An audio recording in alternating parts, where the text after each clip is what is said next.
오늘 요한복음 19장 30절의 말씀은 여러분들이 너무나도 잘 아는 말씀일 것 같습니다. 예수님께서 십자가에서 마지막으로 하신 말씀이시죠. 예수께서 신 포도주를 받으신 후에 이르시되 다 이루었다 라고 말씀하십니다. 예수님께서 십자가에서 숨을 거두실 때 다 이루셨다라고 말씀하시고 이 땅을 떠나가십니다. 우리의 삶의 마지막에 다 이루었다라는 마음이 드는 사람은 몇 명이나 될까요? 사람들이 죽음의 순간에 내가 다 이루었다라고 하는 사람은 몇 명이나 될까요? 다 이루었다. 누구나 살면서 이루고 싶은 것들이 있습니다. 그런데 그것을 다 이루려고 한다면, 그리고 다 이루었다라고 한다면 그 인생이 얼마나 후회 없는 인생이고 좋은 인생이겠습니까? 그러나 사실 그러한 인생은 없습니다. 왜냐하면 우리가 이제 주님의 품에 갈 날이 많이 남았지만 아직 우리가 여지껏 살아온 인생만 봐도 우리가 이루지 못한 것들이 너무나도 많지 않습니까? 저의 삶을 돌아봐도 이루지 못하고 해보지 못한 것이 너무나도 많습니다. 그렇기 때문에 누구나 다 죽음의 순간에는 두려워하고 아쉬워하는 것 같습니다. 뿐만 아니라 오늘 내가 마지막이라면 미처 알지 못했던 것들을 이루지 못해서 아쉽기도 할 것 같습니다.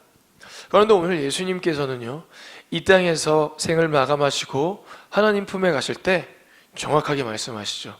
나는 다 이루었다라고 말씀하고 계십니다. 여기서 다 이루었다라는 헬라어 단어는 어떤 뜻이 있냐면요, 완전하다, 끝마치다, 다 지불했다라는 뜻이 있습니다. 즉 완불했다라는 뜻이 있습니다. 무엇을 예수님께서 완불하셨을까요? 바로 그것은 예수님께서 우리의 죄를 위해서 이 땅에 오셨고 모든 죄의 값을 지불하셨다라는 말씀을 하고 주님 품에 가신 것입니다. 구속이라는 것은 원래 노예를 해방시키기 위해 몸값을 지불하는 행위를 가리킵니다. 그런데 오늘 예수님께서 모든 인간은 죄의 종이었고 그로 인해 사망의 종노릇 할 수밖에 없는데도 그 죄값을 대신해서 예수님께서 치르심으로 말미암아 이 세상의 모든 사람의 죄를 예수님께서 완불하심으로 말미암아 우리가 예수님의 은총 안에 구속된 것을 우리가 알고 있고 그것을 믿고 있습니다. 예수님께서는 이 땅에 우리의 죄를 담당하기 위해 오셨고 그 사명을 다 감당하시고 오늘 말씀과 같이 다 이루었다라고 말씀하고 계십니다. 예수님 그 한마디, 다 이루었다라는 그 한마디 안에 어느 후회도 아쉬움도 안타까움도 없는 것을 볼 수 있습니다.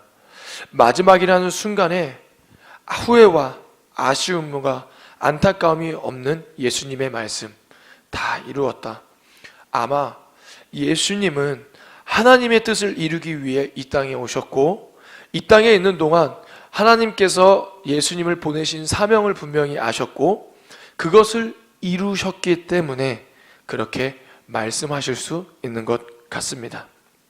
예수님의 삶을 보면 항상 하나님과 동행하셨고 하나님의 뜻을 이루기 위해 삶을 살아가셨습니다. 요한복음 4장 34절에는 이렇게 고백합니다. 예수께서 이르시되 나의 양식은 나를 보내신 이의 뜻을 행하며 그의 일을 온전히 이루는 이것이니라. 아멘. 양식은 우리의 삶을 살 때 꼭 필요한 거지 않습니까?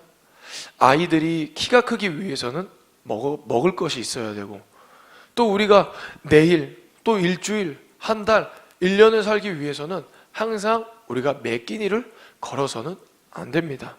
그리고 우리 먹지 않고 마시지 않는다면 우리는 결국 죽음을 맞이하게 되죠.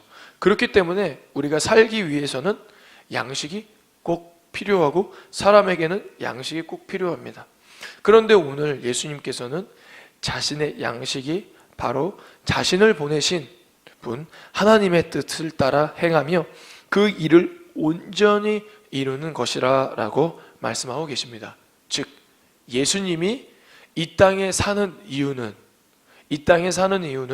먹고 마시기 위해 사는 것이 아니라 하나님의 뜻을 위해, 자기를 보내신 하나님의 그 일을 온전히 이루기 위해 이 땅에 오셨고, 그것을 이루는 것이 자신의 양식이라고 말씀하고 계십니다. 또 요한복음 6장 39절에는 이렇게 고백합니다. 내가 하늘에서 내려온 곳은 내 뜻을 행하려 함이 아니요 나를 보내신 이의 뜻을 행하려 함이니라. 아멘. 예수님께서 이 땅에 오신 것, 하늘에서 하늘 보좌를 버리고 이 땅에 오신 이유는 자신의 뜻을 행하기 위해 오신 것이 아니라 바로 하나님의 뜻을 이루기 위해 오셨다라고 말씀하고 계십니다. 그러니까 예수님의 삶은 철저하게 하나님의 뜻, 하나님의 온전하신 일을 이루기 위해 이 땅에 오셨고, 그것을 바로 십자가에서 이루셨고, 십자가에서 이루시고 나서 하나님 품에 가실 때 다 이루었다라고 말씀하고 계십니다. 예수님께서 말씀하신 다 이루었다, 십자가에서 외치신 것은 단순히 어떠한 원하는 특정 미션을 완수한 자의 선포가 아니라 늘 하나님과 동행하며 하나님의 뜻이 우리가 사는 이 땅 가운데 이루어지도록 자신의 삶 전체를 바친 것입니다. 그리고 그 뜻 안에 바로 우리의 구원 계획이 있었고, 그 계획을 바로 예수님께서 이루심으로 말미암아 우리가 구원의 은혜를 누리고 있습니다. 예수님은 하나님이시지만 이 땅에 육신의 몸을 가지고 오셨죠. 예수님께서 육신의 몸으로 가지고 오셔가지고 사마리아 여인을 만났을 때도 내가 피곤하다라고 우리가 느끼는 것과 같이, 우리가 열심히 일을 하면 피곤한 것처럼 예수님도 주님의 복음을 전하고 주님의 말씀을 전하는데 열심을 내셨기 때문에 사마리아 땅에 가셨을 때, 사마리아 여인을 가셨을 때 내가 피곤하다라고 말씀하는 구절도 있고요. 또 예수님이 사랑했던 그 형제와 자매 나사로와 마리아와 마르다, 나사로가 죽었을 때 마리아와 마르다가 울고 유대인 사람들이 우는 것을 보면서 그들과 함께 피통이 여기시며 눈물을 흘리셨습니다. 하나님이시지만 이 땅에 인간으로 모습으로 오신 것이죠.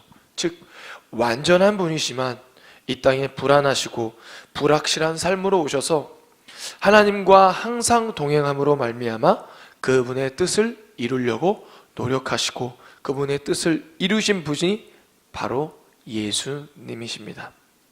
그리고 그것을 십자가에서 다 이루셨고, 그 십자가에서 다 이루신 그분의 삶으로 말미암아 불완전한 인간이 온전히 사는 법을 알려주셨으며, 그는 우리의 하나님의 첫 아들의 모범이 되었습니다. 당시 십자가 처형은 아무나 받는 형벌이 아니었습니다. 악질의 죄를 지은 사람, 우리나라도 그렇지 않습니까? 죄의 질이 많을수록 더 무거운 죄를 지을수록 그 형벌이 큰 것처럼, 그때 당시 때 십자가 처형을 받는 사람은 악질의 죄를 지은 사람, 그리고 더욱이 유대인들은 이 십자가에 달리는 사람마다 뭐라고 생각을 했냐면 저주를 받았다라고 생각을 했습니다. 저주를 받은 사람만이 십자가에 달린다라고 생각을 했죠. 그래서 예수님이 십자가에 달리셨을 때 많은 사람들이 주님의 품을 떠나갔습니다. 예수님과 같은 도당, 예수님과 같이 지낸 사람이다, 그런 사람은요 똑같이 죄를 지은 사람이죠. 그렇기 때문에 베드로는 예수님을 3번이나 부인합니다. 만약 자기가 예수님의 제자입니다, 예수님을 따르던 같은 도당입니다 라고 말한다면 베드로도 십자가에 달릴 수 있기 때문에 베드로도 3번을 부인하죠. 마지막에는 예수님을 저주까지 합니다. 그리고 오늘이 종려주일이죠. 예수님이 부활하시기 일주일 전 예루살렘 성에 입성하실 때 많은 사람들이 종려나무를 흔들며 호산나 호산나 다윗의 자손 예수여 우리를 구원하소서, 우리를 구원하소서라고 외쳤던 많은 사람들은 예수님이 십자가에 달리실 때 다 어디로 갔는지 예수님의 곁을 지키지 않았습니다. 왜 그들이 예수님의 곁을 지키지 않았을까요? 예수님이 십자가에 달리셨을 때 베드로도 예수님을 부인하고 유다는 예수님을 팔아넘기고 예수님을 열심히 따르던 많은 무리들도 예수님의 곁을 떠나갔을 거예요. 그것은 바로 그들이 보기에는 예수님이 십자가에 달리신 것이 실패한 인생 같았기 때문입니다. 그들은 예수님이 이 땅에 오셔서 자신들을 구원해내서 이 로마로부터 지배받는 이 유대 나라를 구원해서 정말 다시 다윗의 왕국을 회복하기를 바랬죠. 그렇지만 그렇게 믿었던 예수님이 십자가에 달리시자 그들이 보기에는 예수님이 실패한 인생이라고 생각했습니다.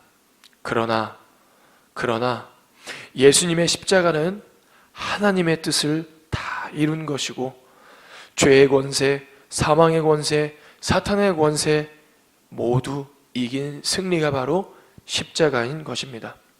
즉 사람 보기에는 실패한 것이 십자가였지만 하나님 보시기에는 다 이룬 것이 십자가이고 그것을 통해 오늘날 많은 사람들이 생명을 얻게 되었습니다.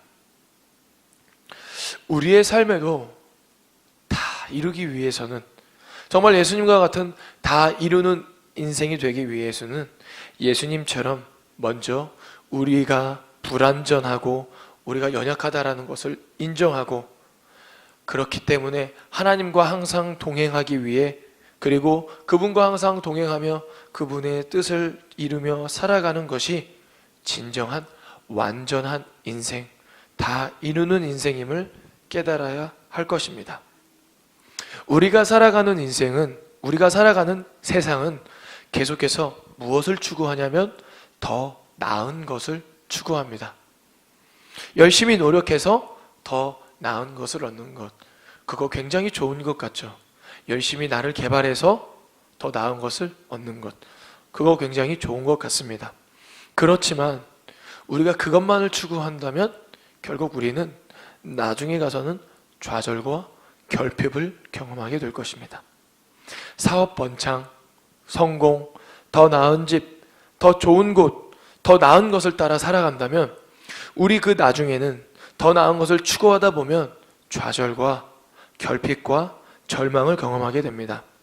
왜냐하면 그것은 더 이상 채워질 수 없는 것으로 향해 나아가는 것이기 때문입니다. 사람의 욕심은 끝이 없습니다. 옛날에 개그 콘서트에서 유명했던 갈갈이 삼형제라는 코너가 있었습니다.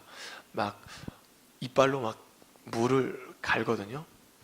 거기에 나왔던 삼형제 중에 이승환이라는 개그맨이 있었습니다. 그 사람이 참 인기가 많았을 때 어느 날 자신에게 이러한 두려움이 언습했다고 합니다. 아, 내가 이 인기가 사라지면 어떻게 될까라는 그러한 두려움이 생겼다라고 합니다. 그래서 그 사람이 그때서부터 열심히 사업을 준비했고 사업을 시작했다고 합니다. 그런데 그 사람이 사업 실패로 인해서 70억을 탕진했다고 합니다. 그런데 지금은 그 돈에 대해서 돈을 그렇게 70억을 탕진하면서 아, 그 돈이라는 것이 내가 많이 갖는다라고 해서 좋은 것이 아니라 사람들에게 나눌 때 더 기쁜 것이구나 라는 것을 깨닫고 지금은 굉장히 나눔하는 것으로 유명하게 되었는데요. 그 사람이 열심히 사업을 하고 돈을 벌면서 돈에 대해 깨달은 것이 있다라고 합니다. 그것이 무엇이었냐면 내가 100억을 벌면 200억을 갖고 싶었고 200억을 벌면 300억을 갖고 싶었다라고 합니다. 그러면서 인간의 욕심은 끝이 없다라고 이야기했죠. 열심히 노력해서 더 나은 것을 추구하는 것이 되게 좋아 보입니다. 노력해서 성취하는 것, 그리고 성취한 것을 내 소유로 여기는 것이, 그리고 그것을 누리며 사는 것이 오늘날의 성향입니다. 그러나 우리가 추구하는 더 나은 인간의 욕심은 끝이 없기에 나중은 좌절과 결핍, 허무함이 우리에게 가져다 줄 것입니다. 결국 실패와 공허가 찾아온다라는 것이죠. 더 나은을 추구하는 신기루와 같은 삶을 다 이룰 수 있을까요? 그렇지 않습니다. 그렇게 더 나은 것을 추구하며 살아가는 사람이 마지막에 다 이루었다라고 말할 수 있을까요? 아니요. 그런 사람일수록 오히려 더 아쉬움과 후회만 남을 것입니다. 예수님의 삶은요, 더 나은 삶을 추구한 것이 아니라 하나님을 또 쫓아 살아갔고 하나님이 주인된 삶을 사신 분이 바로 예수님이고, 그렇게 하나님의 뜻을 쫓아 나아간 곳이 십자가요. 그 십자가에서 예수님은 다 이루었다라고 말씀하고 계십니다. 예수님이 가신 그 십자가는 더 나은 인생이 아니라 하나님의 뜻을 이루기 위한 인생이었음을 우리가 깨달아야 합니다. 세상은 끝없는 욕심을 채우기 위해 무엇인가 성취하려 하지만 우리가 믿는 믿음은 그렇지 않습니다. 우리가 교회 안에서도 어떨 때는 더 나은 믿음, 더 좋은 믿음, 더 큰 믿음을 이야기합니다. 그러나 그것 또한 잘못된 생각입니다. 왜냐하면요, 말씀에 그렇게 나와 있지 않기 때문이죠. 우리 한번 말씀 한 구절만 좀 더 찾아보도록 하겠습니다. 로마서 12장 3절 말씀입니다. 로마서 12장 3절 말씀입니다. 신약성경 256면쯤에 있습니다. 로마서 12장 3절 말씀입니다. 우리 한번 로마서 12장 3절 말씀을 다 같이 한번 읽어보도록 하겠습니다. 시작. 내게 주신 은혜로 말미암아 너희 각 사람에게 말하노니 마땅히 생각할 그 이상의 생각을 품지 말고 오직 하나님께서 각 사람에게 나누어 주신 믿음의 분량대로 지혜롭게 생각해라. 아멘. 네. 오늘 말씀해 보니까요, 오직 하나님께서 각 사람에게 나누어 주신 믿음의 분량대로 지혜롭게 생각하라고 합니다. 믿음이라는 것도 어떻게 보면요, 우리가 믿는 것 같지만 하나님이 주신 것 같습니다. 왜냐하면 오늘 말씀해 보니까 뭐라고 나와 있죠? 하나님께서 각 사람에게 나누어 주신 믿음. 네. 우리가 이 자리에 있는 것, 내가 믿는 것 같지만, 예수님을 믿어서 이 자리에 온 것 같지만 어쩌면은 이것도 하나님의 은혜인 것이죠. 왜냐하면 이 믿음도 바로 하나님이 주셨기 때문입니다. 그런데 오늘 말씀 그 이어서 뭐라고 말씀하시냐면 믿음의 분량대로 지혜롭게 생각해라. 세번역 성경과 공동번역 성경에는 어떻게 나와 있냐 제가 한번 찾아보니까요, 믿음의 분량, 믿음의 정도에 따라 분수에 맞게 생각하십시오 라고 이야기를 하고 있습니다. 즉 믿음도 어떻다라는 것이죠. 하나님이 주신 것이고 하나님이 주신 분량이 있다라는 것입니다. 그렇기 때문에 그 믿음도 나에게 주신 만큼 생각하라고 오늘 하나님께서 말씀하고 계십니다. 더 나은, 더 많은 믿음이 아니라요, 어쩌면요, 하나님 보시기에 더 나은 믿음이라는 것은 무엇이냐면 하나님이 나에게 주신 믿음이 어느 정도인지 깨닫고 그 믿음의 분량만큼 생각하는 것이 더 나은 믿음임을 우리가 오늘 말씀을 통해서 알 수 있습니다. 맞습니다. 우리는 어떨 때 보면 더 나은 것을 위해 추구하며 살아갑니다. 더 많은 것을 위해 살아가죠. 더 나아가서는 교회 안에서도 더 많고 더 낫고 더 귀한 그런 것들을 추구합니다. 그렇지만 하나님은요, 예수님은요, 그렇지 않죠. 주님이 주신 만큼, 주님의 뜻대로, 즉 주님이 주신 만큼 주님의 뜻대로 살아간다는 것은 바로 내 삶의 주인이 바로 하나님입니다, 예수님입니다 라는 것입니다. 바라옵기는 여기 모인 저와 여러분의 삶이 더 많은 것을 위해 살아가는 것이 아니라 주님이 주신 만큼 살아가고, 더 나은 것을 위해 쫓아 살아가는 것이 아니라 주님의 뜻대로 살아감으로 말미암아 나의 욕심과 나의 욕망이 내 삶의 주인이 되는 것이 아니라 주님이 나의 삶의 주인이 되어 그렇게 주님의 뜻을 쫓아 살아가는, 예수님이 가셨던 그 길을 우리도 주님의 뜻을 쫓아 살아가는 저와 여러분들 되기를 소망합니다. 기도하겠습니다. 하나님 감사합니다. 오늘 말씀을 통해서 우리가 하나 깨달은 것이 있다면 그것은 무엇이냐면, 이 세상은 더 나은 것을 위해 추구하며 살아가지만 우리는 주님의 뜻과 주님의 주신 만큼 살아가는 것이 정말 주님 보시기에 기뻐하시는 그러한 삶임은 우리가 깨달았습니다. 하나님, 이 땅에 우리를 구원하시기 위해 오셔서 감사합니다. 그리고 또 우리에게 믿음을 주셔서 감사합니다. 우리가 그 믿음의 분량만큼 주님의 뜻을 행하며 살아가는 우리 주의 자녀들 될 수 있도록 붙잡아 주시옵소서. 감사하며 예수님의 이름으로 기도드립니다.